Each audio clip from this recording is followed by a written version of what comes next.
Thank you everyone for joining our webinar. It will begin shortly.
Good afternoon, everyone. Our webinar will begin momentarily.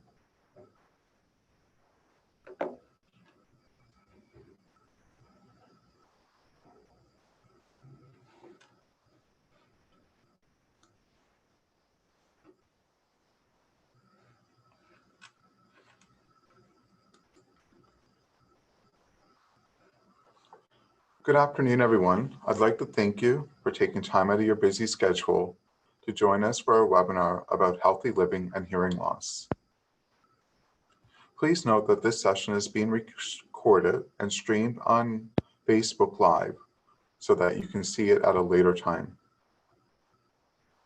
Please feel free to share it with anyone that may have not been able to manage to register today, or if you'd like to learn something again and replay this webinar at your leisure.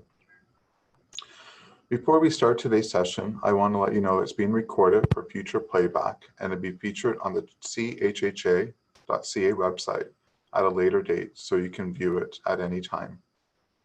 Right now, I'm going to show you a brief video about how to use the captions and you'll be able to fully enjoy your viewing experience today.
So thank you for that. If anyone has any technical questions, on the bottom of your screen, you'll see a chat box. You can simply go to the chat and someone will be monitoring that. and they will be able to respond to your question. For anyone that has any questions during our presentation for Amy or Marcus, please use the Q&A box. In the Q&A box, we'll collect questions throughout the session to be able to ask questions throughout this interactive session. Or if you're unable to use either of those features, you can send an email to events, events@chhha.ca, and they'll be answered during the webinar. My name is Christopher Sutton, and I'll be your moderator today. And I'm really, really excited to be able to moderate this discussion. And right now, I'm going to introduce you to our speakers, Amy and Marcus. So Amy and Marcus, Amy has worked in a corporate commercial law clerk and eventually retired to stay home when her youngest child was born deaf. Amy is a triathlete and has been training for the first Ironwoman race. Last summer, Amy qualified for and went on to represent Canada at the ITU Standards Distance World Championships held in Switzerland. Also last year, she was a competitor in season 7 of the Amazing Race Canada. She and her partner Trish made it all the way to episode 7 before being eliminated. That's really exciting. Next to Amy, we have her partner Marcus, who is a trustee for the Toronto Catholic District School Board and made a recent motion that was passed to allow for board meetings to be closed captioned and have sign language interpreting available. He is also a children's musician and was nominated for a Juno Award for Best Children's Album. He was one of the first Canadian artists to incorporate sign language interpretation into live concerts. Marcus wrote some live stage shows and toured across Canada with Bob the Builder. He has also appeared on many Mr. Dressup, Fred Primer, and Treehouse TV shows. Amy and Marcus are going to be sharing their experience about living with hearing loss and how they manage with their family of 7. So I want to thank Amy and Marcus for taking their time out today, sharing their story. It's really exciting to be with you today. Amy, your story is quite exciting, and many people have seen you on The Amazing Race and learning about some of the stuff that you've been really accomplished at. I think it's so important these days. We're now living in a very different world than we were 2 months ago. The last webinar I hosted, my hair was much shorter. I think I was in a much different state of mind than I am today. And we're evolving coping differently. So I think I want to start off this conversation asking how you've been coping in the world of COVID-19. Well, before COVID, I was training for my first Ironman race, which was to be held in Quebec in the summer. And with COVID, we haven't had access to our gyms or to our pools or to do a lot of running outside when there's a lot of people. So that's been very difficult for me because it's a change in my routine. I've been riding my bike inside the house on a trainer. And for swimming, I have these little exercise bands that I use to move my arms. So that's how I'm coping with that. As a mom, we're coping with our children being home, doing all of their school work online. So I'm not used to having the kids home all the time. So we've had to make some changes in the household to accommodate that, to be there for the children, also obviously to help them with their work. And that's been a big adjustment for the kids as well, not being able to see their friends, being cooped up in the house all the time, the loss of all of their physical activities that they're used to, their extracurricular activities that they're used to doing. That's been hard on them as well. So I guess we just have to try to keep on going, find new activities. I've been doing a lot of baking, maybe too much baking. No. We're all getting a little larger in some spots. Yeah, it's just finding new activities to keep us busy and keeping the kids engaged. I think that's really, really interesting. You said baking, and so one of the things we're going to do throughout this webinar today is going to ask some poll questions, because we want to see what people are doing right now and how they're coping with lives right now. Markus, what about you? How are you dealing with life and COVID-19 and isolation? Well, I think, you know, we're pretty lucky, really. I mean, we have a home with some space so you can wander around, not get in everybody's way all the time.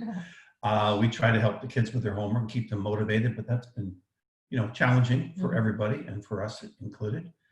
As far as my work, all of the concert work that I would be doing has been canceled or certainly postponed. So that's very unfortunate. Like most artists across Canada, they're all dealing with that. And as trustee, I actually moved the motion where we went to go online. So we don't meet in person anymore. I don't go to the schools because, of course, no one's there. So that's kind of the work part of it. The home part, we've watched a lot of family movies together. The entire Harry Potter series, all, what was it, 7 of them? All of them. 9 of them or something like that. And now we're on to the Hunger Games. Hunger Games. So we try to do that with the kids. And it's kind of nice because we actually don't watch TV with the kids hardly ever. So it's been nice that way that we can reconnect through, you know, a movie and hang out that way, which has been really nice, actually. Yeah. Well, that's really awesome. I don't think in our introduction today, I actually didn't say how many kids you had, and you keep saying about kids, and I think when the audience actually finds out how many kids you have, some are going to be a little surprised. So why don't we talk about your family life a little bit and actually how many kids you do have? Well, we have a blended family of 7 children, and they range from ages 11 is the youngest, and the oldest is 33. So at home currently, there are our two youngest, which are 11 and 15. The others are kind of isolated with their other parent from our first marriages. So we haven't seen them very much. That's been really hard, actually. They came to visit me on Mother's Day for a driveway visit, but I couldn't hug them. Oh, it was awful. It was awful. It was torture. But yeah, there's 7 of us, 7 children altogether. Yeah. So it's almost like a Brady Bunch per se. And I think everyone today, I think we should start off with a poll question right now, if you don't mind. Actually, before we do that, I'm going to ask the poll question first. And then I think it's going to be, maybe we can see how that relates to your relationship itself. Just 1 second, okay?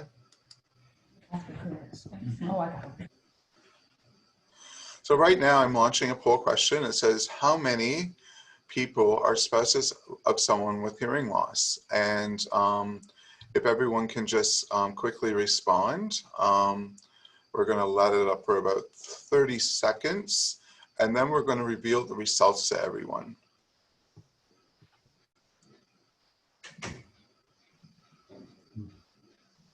Oh, it says hosted panelists can't vote. Oh. Okay. So another 3 seconds, and then we're going to close today's poll, or this poll question.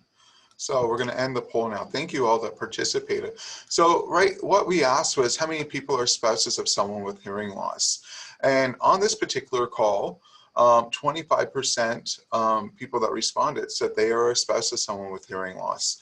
The other 75% said they are not. So I assume that they actually are living with a hearing loss. So Amy and Markus, are you both living with hearing loss? Do one of you live with hearing loss? Or do either of you have a hearing loss? I have a hearing loss. I was born with a severe hearing loss that is now severe profound in one ear and severe in the other. Sometimes I think my husband has a hearing loss because he doesn't listen very well. Sometimes. It's called selective hearing. But yes, Markus is hearing, and I'm not hearing impaired. Maybe maybe we should jump into another poll question pretty quickly, but let's actually find out who today on this webinar has a hearing loss. So again, we're just put up a poll question. How many people in today's webinar have a hearing loss? We'll let this stay up for 30 seconds and then we'll share the results with everyone.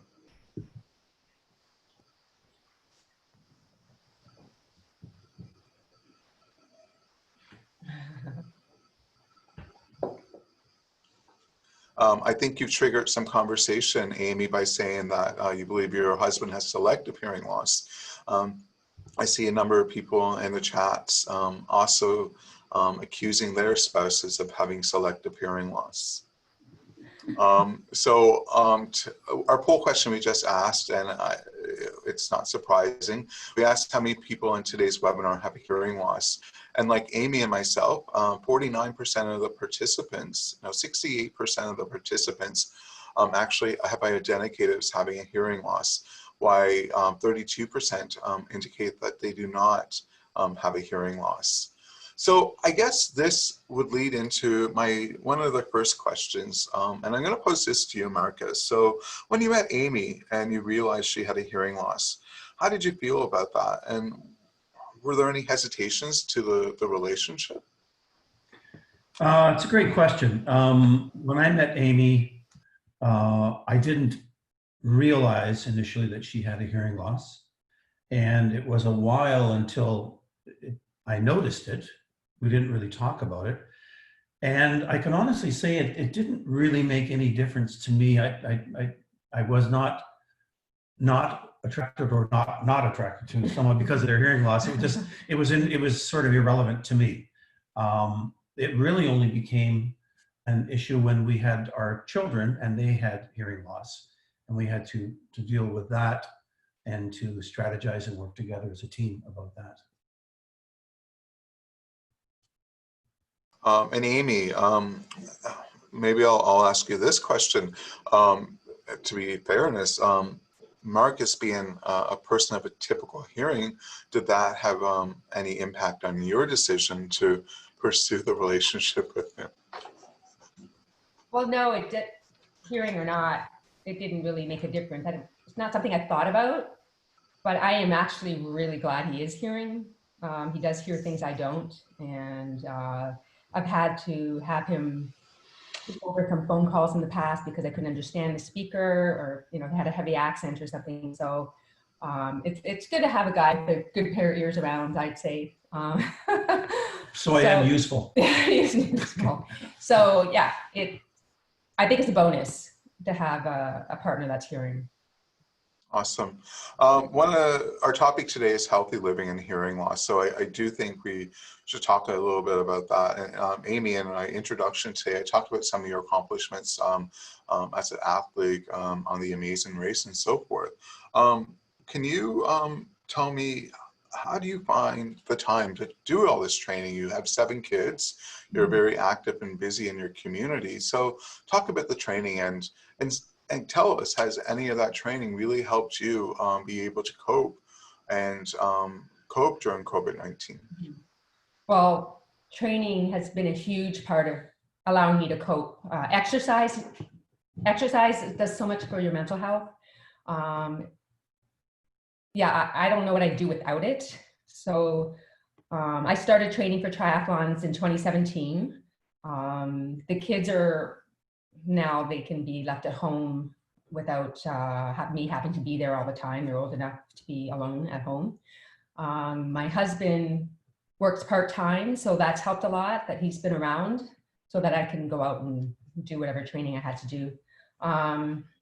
Yeah, exercise to me is my #1 priority in terms of coping with COVID and keeping me happy and sane during this. And a question that came in through one of the chat panels, they ask about masks, and masks are something that we've been talking about a lot lately. People with hearing loss, we struggle to communicate when we don't have, and I think people in general struggle to communicate when they're not able to see people's visual expressions or be able to read lips or do speech reading. Have you been having difficulty with this new life of people wearing masks, and how are you coping with that? You know what? I don't go out very much.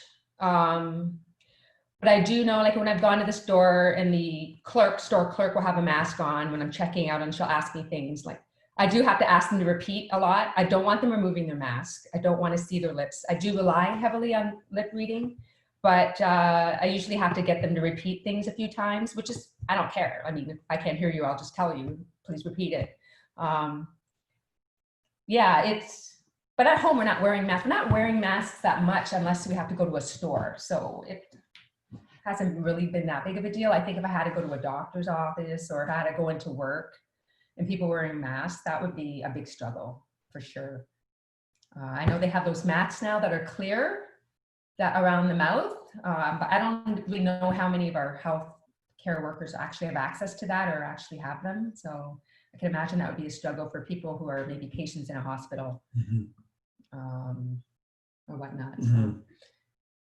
But yeah, we do utilize the mask for sure, but it hasn't been too much of a problem. I'm going over a little over the place with this particular interview, and I apologize for that. There's no real set order here. But one of our questions right now in the audience is, what are the special challenges you face training for a triathlon, given your significant hearing loss? And how did you overcome those, Amy? Well, triathlon consists of swimming, biking, and running. Safety is a huge, huge issue in triathlon. You have to be able to hear when you're on your bike with people passing you, or if you're running, people behind you. Swimming, obviously, I can't hear a thing at all because I can't wear my hearing aids in the water. So when the race starts, there's a big gun that goes off. I can kind of feel the vibration, but I just tell some people who are in the water beside me, can you just give me a little nudge when the gun goes off? And then otherwise, you really don't need your ears when you're swimming, because you're just swimming in the water, and they have the lifeguards and the kayaks watching you, to make sure you're not in trouble or anything. But you really don't need your ears in the water because you're not talking to anybody, you're in a race. So then what happens is after I get out of the water, I have to run over to where my bike is, and I have to quickly dry my ears out so I can put my hearing aids on. That takes time. That costs me time in a race. So I've really learned to practice drying my ears out really quickly and putting my hearing aids really fast. That's the first thing I do, is do that before I get dried off and get my bike outfit on. Biking, it's important when you're biking that when you're passing somebody, you have to tell them, you're passing them, and you say on your left, meaning you're passing them on your left. But if I'm being passed, I have to really pay particular attention to someone calling that out. I have a feature on my hearing aids that have a reverse focus microphone. So if I remember to activate that when I get on the bike, that really helps a lot. I can hear people behind me. Yeah, the reason why is you don't want to pull out and pass someone if someone's passing you, that you'll cause a crash. So yeah, it's on my mind all the time, but there's other people have other issues too, like maybe they have a big fear of racing, or who knows. It's just something I don't think about it at all when I'm in a race. I just want to get to the finish line.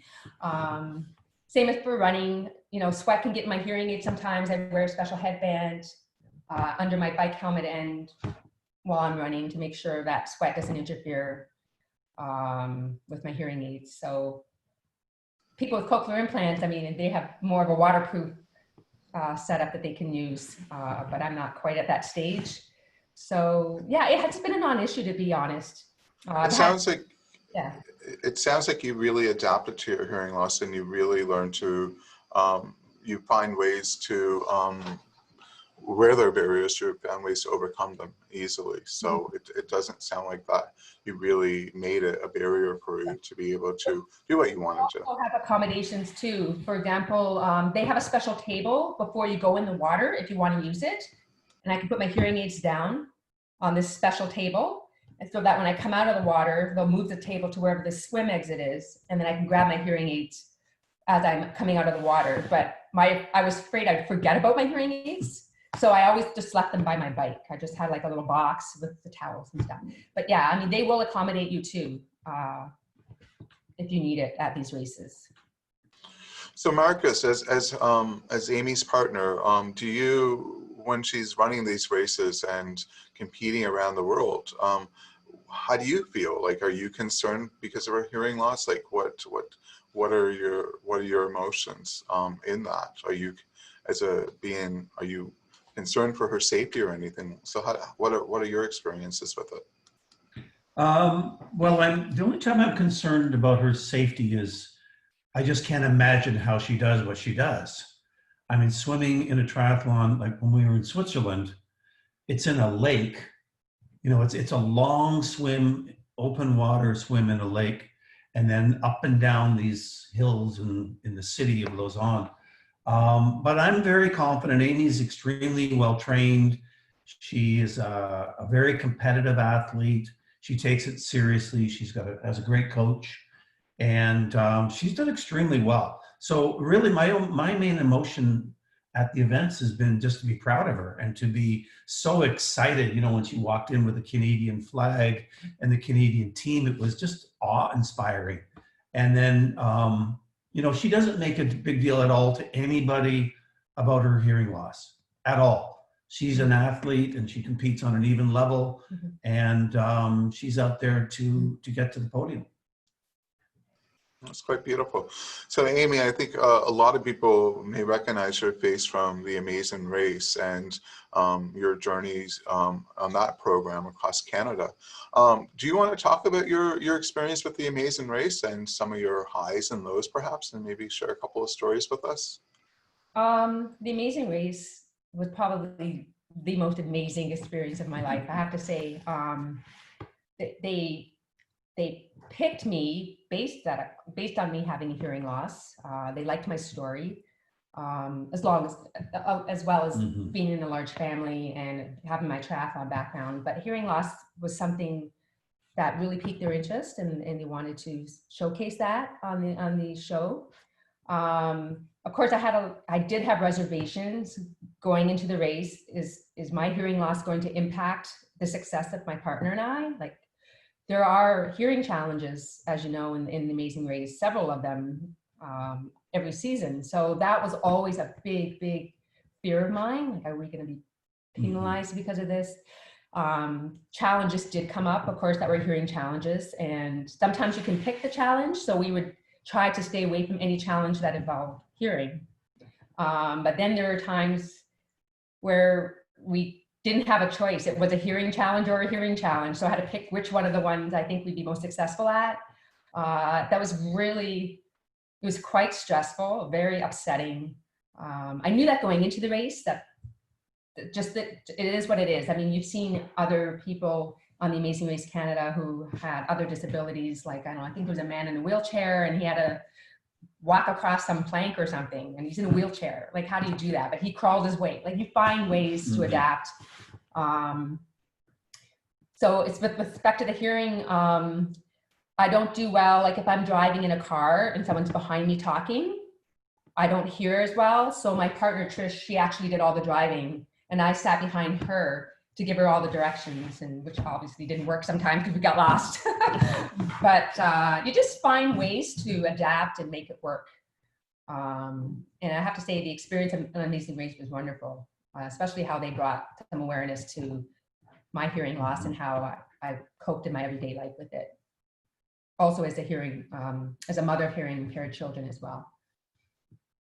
Thank you for that. Marcus, you too are a champion, and you've been an advocate for captioning and ASL interpretation, and you've done things on stage as a performer and as in a position as a trustee at the Toronto Catholic School Board. Has this only taken place since you've had children and you've met your partner, Amy, or is there something that you've been a strong, passionate advocate about for much longer? Well, the part about having a sign language interpreter came before Amy and I were married. I just thought it was an incredibly beautiful artistic way of interpreting lyrics to songs. It started at a concert where I had a number of children that were deaf and hard of hearing, and they were putting their hands on the speaker to the sound system. And then it, just clicked on me that I really always wanted to be very, very inclusive of everyone. And I think it was through a friend at the Bob Rumble Center, I believe, that put me in contact with this lady that did sign language interpretation. And we did a lot of that. As far as the trustee, yeah, it definitely made a difference. One day, because we try to be all about inclusivity on all sorts of levels at the Toronto Catholic School Board. One day it just struck me how ironic it was that of all the accommodations that we had made and tried to make, that when Amy came to a board meeting one night to sit in, that she couldn't hear a thing that was going on. It was just a jumble. And I thought, my goodness, why didn't I ever think of that? It should be self-evident. But sometimes the things right in front of you are the things you don't see. So I spoke to our special ed department and to the deaf and hard of hearing department at the board and the superintendents, and I spoke to the other trustees, and they were completely in support of it. So I put together a motion, a funded motion, so that we could begin to close caption all of our videos and to make a sign language interpreter available upon request. And it passed 12-0. It was not a problem. And I think a lot of people, just like myself, had just had not occurred to them. And once again, it should be so obvious. But, you know, I'm sure because of, you know, living with Amy and having 2 children I'm very sensitive to those issues also. In fact, that's why I became a trustee, was kind of bumping up against policies at the board that I thought were not really helpful to our situation. And I became a parent rep, then a co-chair of a board, a school board, school council, and then decided to run for trustee. And that's how it evolved. Well, that's awesome. I think right now, since we're talking about school boards, I think it's time for another poll question, if we may. And I'm going to launch the poll question. I want to know how many of our attendees today are teachers of the deaf and hard of hearing. So we're going to give you 30 seconds and to see how many of our attendees are actually work with children that are deaf or hard of hearing. So just another 10 seconds. The numbers seem to be seem like they're rounded in. So I'm going to end the poll right now. And our poll question was, how many people on this webinar today are teachers of deaf and hard of hearing students? And 19% actually said that they were teachers of deaf and hard of hearing students, while 81% said that they are not. So we have a pretty awesome group of people on today's webinar that are out there supporting. What we're talking about education, and if you don't mind me asking, can you tell us about what it's been like to fighting or advocating for accessibility for your children? And has it been an issue, and what are some of the things that you've had to do? We've had some issues in the past. Honestly, I believe that all teachers are there. Most teachers are there. They really do want to see your child succeed. And I don't even want to call it ignorance sometimes when they don't understand that how important an FM system is for a child that's deaf or hard of hearing. Because most teachers have been pretty receptive to when we bring things to their attention, they make the changes that we need in the classroom. One of the big issues for us that came up was our daughter Lauren when she was in grade 1 or 2. It was about, I don't know, beginning of June, and she came home and said, you know, they took my FM system away. I don't have it anymore for the rest of the month, but we still have another month of school. And this is my child in grade 2 who came home and told me this. Otherwise, I probably would never have known. So we made some calls and we got the usual, well, you know, we have to collect all the systems because they need to be serviced, and, you know, everybody's going to be gone out of the office by the end of June, so we got to do this now. And I said, well, how's my kid going to function in classroom? They're still learning. Anyway, I'm not going to go into the whole spiel, but in the end, we did get that FM system returned to us and kept in her classroom until the last day. And for every year since then, it's been that way. So, and in fact, that issue, which was a pretty dramatic issue, there was a lot of I won't say confrontation, but there was a lot of education about that issue. It changed the entire policy for the way the board operated, because up to that moment, they had just done it at the beginning of June, went from school to school, locked them up, and everybody just assumed that's the way it had to be. And we confronted that system, with respect, but we confronted, the ideology of it and the methodology of it, and said, no, what are you going to remove the ramps for wheelchair students in the beginning of June? And they figured out, no, these are necessary tools to learn.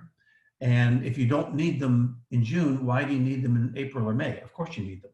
So, and we had the backing of our principal, our vice principal, the special ed teacher, and the classroom teacher versus the system at the board at that time.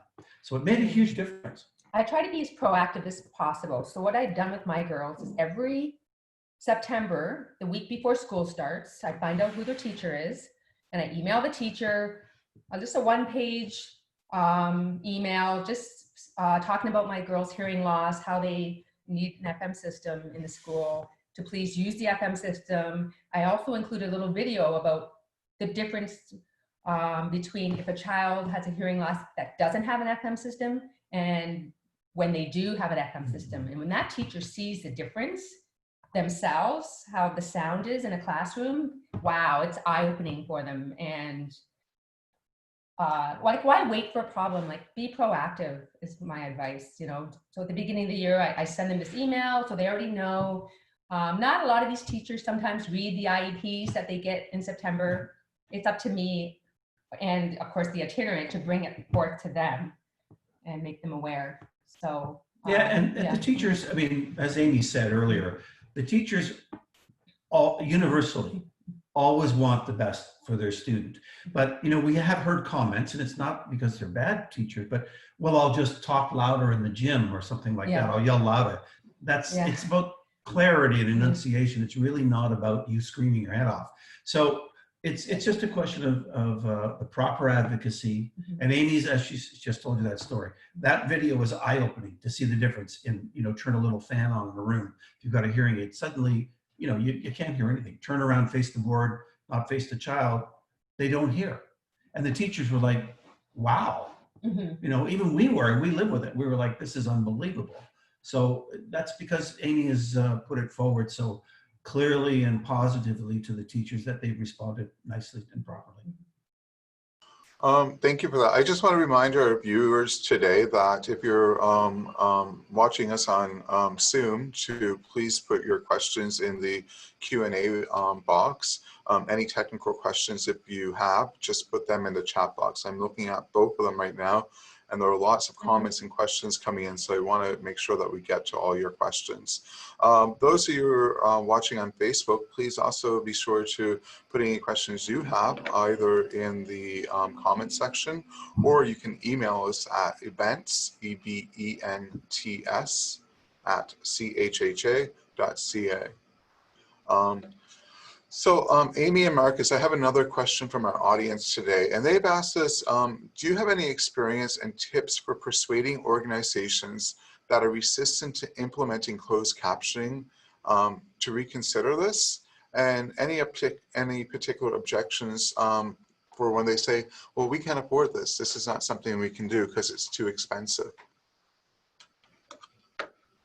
Well, I can only tell you the experience at the school board.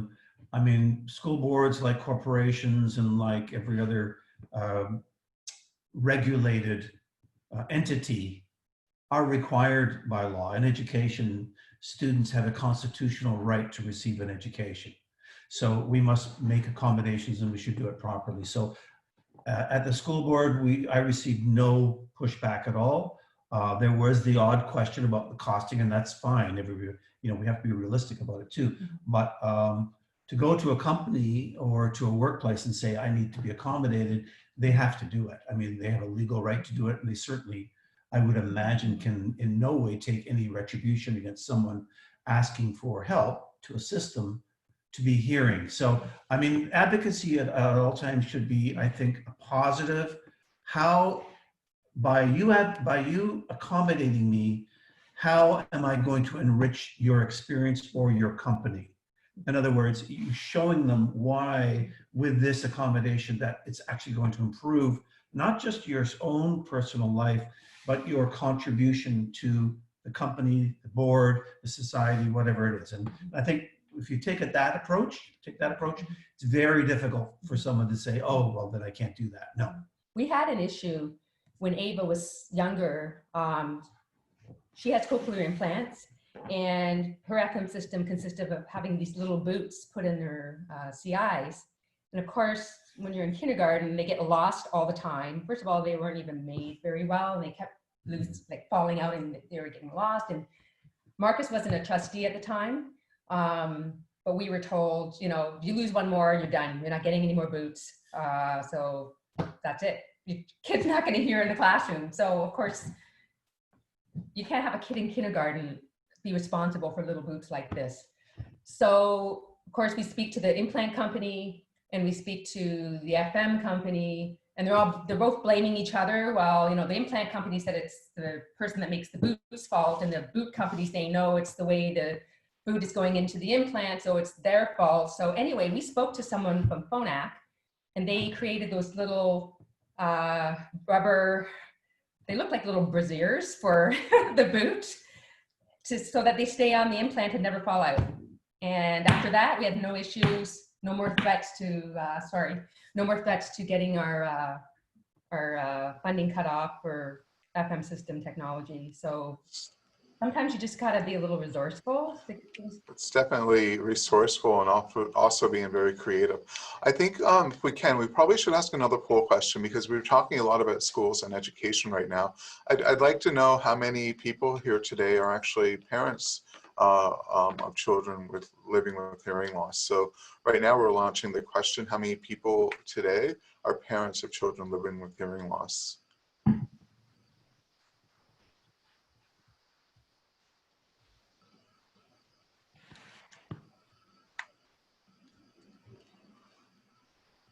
Our numbers are still coming in slowly. We'll just give it another couple of seconds.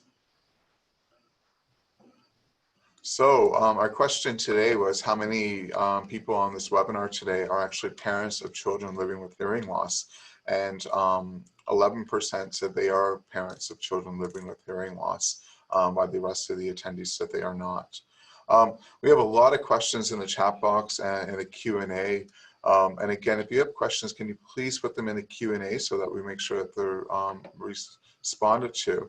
One of the follow-up questions, and this might be, I think I might know the answer, because we all like to hope it's not. But Markus, do you think being a trustee has helped you advocate for your children? Well, absolutely. Yeah, no, I have to be careful because I'm not elected by my children. But yes, my daughters have given me suggestions about what should be changed in the school board, believe me. But yes, you know, it's interesting when you're a trustee and you're a dad of a child in a school. You do carry a certain amount of weight because trustees set policy for the board. That's what we do. But I think it's kind of the reverse is that my children have opened my eyes up, as has Amy, as to the need. So around the board, I'm pretty much known as someone that you don't really want to mess with in terms of issues for the deaf and hard of hearing. And I've told people at the board very directly, even occasionally in conflict in those departments, that come to me. If you need something, if you need resources, come to me. Because I will, you know, that's a bridge I'm willing to cross every time.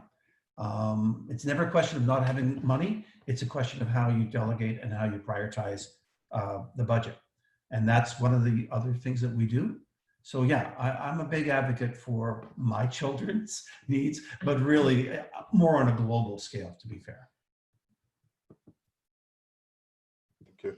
So let's move on to another topic. We've talked a lot about schools. We've talked about you being trustees and that.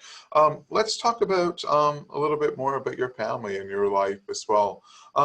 Amy and Markus, what's the favorite part of your day? Favorite part of our day? I think we have different favorite parts of the day. Actually, I am enjoying dinner together every night, and then our movie after. That's probably my favorite, because we didn't really have that time to enjoy when the kids were busy with their activities. Right. And usually Mark would be taking Ava to soccer and I would take Lauren to gymnastics, and it would happen at the same time. So it would be like quick dinner, you know, in and out of the doors, always get the kids in the car, drive them here, drive them there, go to their friend's house, blah, blah, blah, blah. So now that it's COVID, it's kind of nice that we have a nice unrushed dinner every night and we can watch a movie together or go for a walk or whatever. Yeah, that's exactly the same with me. I mean, keeping in mind, I don't think we mentioned this, that Lauren has been at the provincial level of gymnastics. Ava is in elite soccer. Amy is an elite athlete. I would have to attend innumerable, because I bring it on myself, but attend innumerable events in my ward and at the board. So I was, you know, out of the house a certain amount. All of that has changed, other than Amy training at home. There is no more soccer, there's no more gymnastics, and there's no more me going to the board. And so, you know, we have a nice dinner together. And then we kind of just get into our pajamas and watch movies. Yeah. And that's nice. I think this is, if you got to find the silver lining, there it is. Yeah. It's kind of nice because Mark and the girls, they sleep in like forever. So I'm always up before everybody else. So I have that quiet time. I don't have to put my hearing aids in. I just have my coffee. No one's bugging me or asking me to do this or that. So I do like those quiet mornings also. Maybe this is a good time to ask the audience, what have they helped? What's been helping them to cope during COVID-19, the isolation? What's the one main thing? And we have a list of different things here. So we're going to launch the poll right now, and you can be answer as honestly and truthfully as you want, because it's anonymous. But what has helped you cope during COVID-19 and isolation? We have a number of things here. So if people just want to respond, we'll give you 30 seconds to do that, and let's see what surprises we get.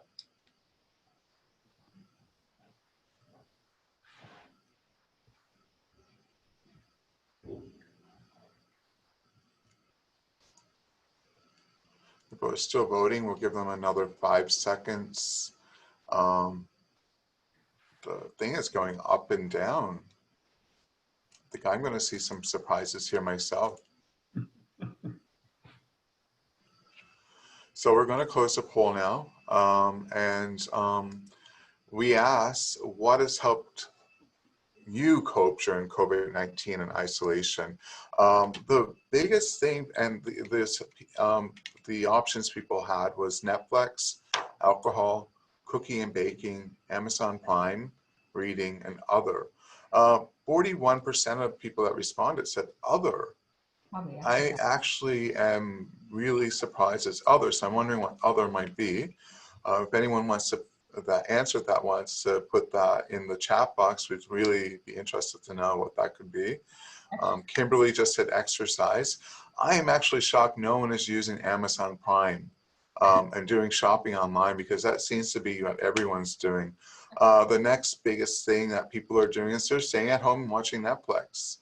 And then equally people are cooking and baking and reading at 17%. And then 5% of people have taken alcohol to help them cope. So it's a nice thing, and some people are telling us that they've been shopping online, but hobbies like sewing and crafts and doing some pro bono captioning, some people have said.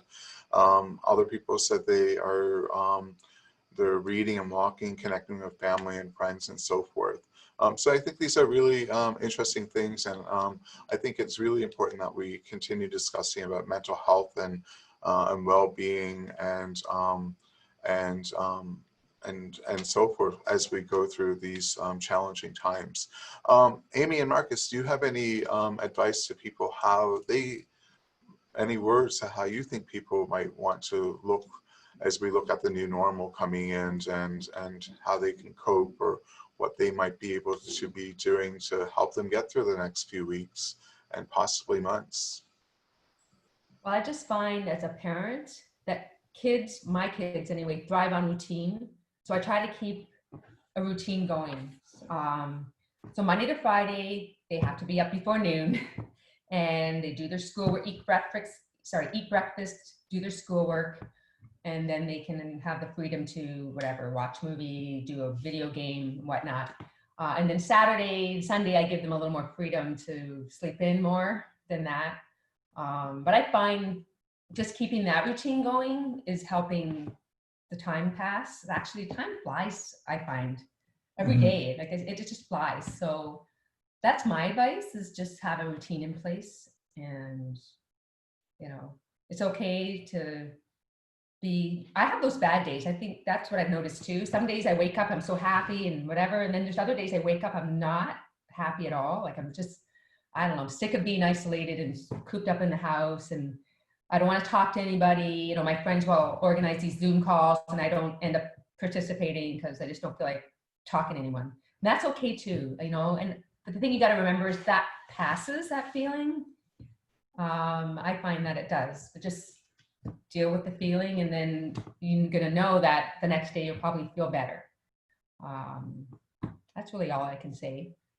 Well, yeah, I agree with all of that. I think also keeping in mind that human nature, most people function with human contact, social interaction, and that's lacking. And I think there'll be a long-lasting effect of that for some people. I think there'll also be like a dam breaking when people can get back to some sort of normalcy. In the meantime, you know, our kids and us, we can FaceTime our friends, Zoom meetings, Zoom our friends. You need to have that because this is going on a really long time. And I'm not surprised that schools have been closed and facilities have been closed this long. I think it was really a strategy to keep, to not have people get depressed by saying, you know what, schools are closed and they're closed till September. So that's the way. And I think people would have just not been as cooperative. So I think they let it drip, drip, drip out that way. And I think it was smart strategically to do it that way. Perhaps they were also hoping things would get better. So, you know, give people their space at home, but most importantly, have that structure so that you just don't lie in bed and, you know, and get depressed. It's not good. You do need to get up, do things. The kids have to get out, jump on our trampoline or walk the dog or something. You need to do the best you can. This is a pandemic. It hasn't happened for 100 years. So we're all kind of making the rules up as we go along, really.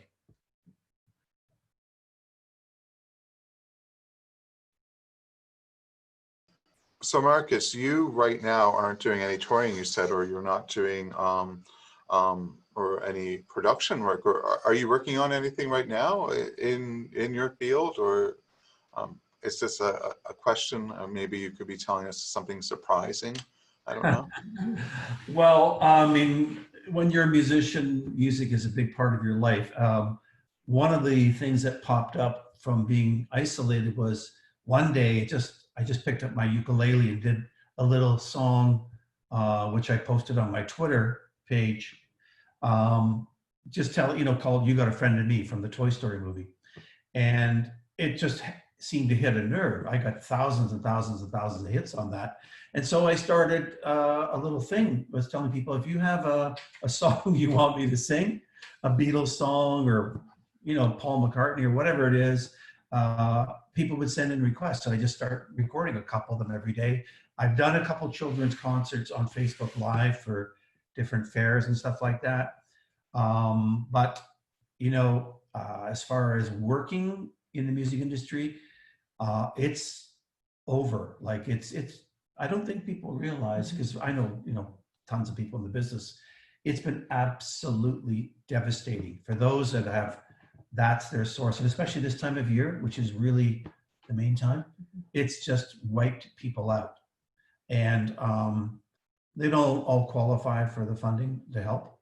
So it's been difficult, but here at home, I mean, I've connected with lots of my musician friends, and as you can see, you know, people are posting online, doing concerts. Brian Adams maybe shouldn't have done what he did, but everybody else, you know, has been trying to pitch in a bit. Well, I want to thank you both for taking time out of your busy schedule today and sharing a little bit about your life and your story with us. It's been pretty remarkable, and thank you for opening up your home and talking about your experiences with your family and how you're coping with COVID-19. I want to thank everyone that's taken the time to join us today as well, and we hope that you're keeping well. And if you have any questions following up this webinar, please don't hesitate to reach us at events@chha.ca. Where a lot of questions came in today, and unfortunately we weren't able to get to them all, but we do want to thank everyone for taking time out and being with us today. And really hope you keep well, take care of each other, and keep safe. Thank you so much, everyone. Thank you very much A lot for of having fun. us. Thank you. Yeah. Thank you, Christopher.